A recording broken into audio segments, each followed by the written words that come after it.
Dies ist das Lauterbrunnental in den Berner Alpen in der Schweiz. Eingebettet zwischen bis zu 800 Meter hohen Felswänden gehört es zur UNESCO-geschützten Jungfrau-Aletsch-Region. Das Tal zählt zu den tiefsten U-förmigen Gletschertälern der Schweiz. In Lauterbrunnen stürzen insgesamt 72 Wasserfälle in die Tiefe. Der bekannteste ist der Staubbachfall mit einer Fallhöhe von 297 Metern. Auf der gegenüberliegenden Talseite befinden sich die Trümmelbachfälle, die begehbar sind. Sie führen Schmelzwasser von den Gletschern der Berge Eiger, Mönch und Jungfrau und transportieren jährlich über 20 Liter Wasser pro Sekunde.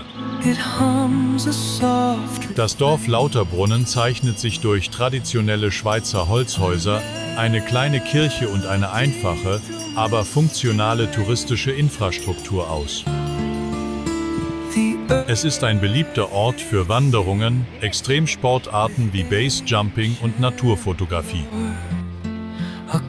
Zudem ist Lauterbrunnen ein wichtiger Verkehrsknotenpunkt zu autofreien Bergdörfern wie Wengen und Mürren, die mit der Bahn oder Seilbahn erreichbar sind. Ab Interlaken ist Lauterbrunnen mit dem Zug in etwa 20 Minuten erreichbar. Dank eines gut ausgebauten öffentlichen Verkehrsnetzes ist die Region ganzjährig zugänglich. Zusammengefasst: Lauterbrunnen überzeugt mit beeindruckender Natur, ruhiger Atmosphäre und strategischer Lage.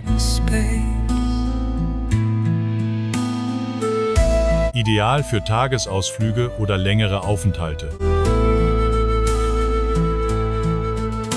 The harp, it weaves a fragile thread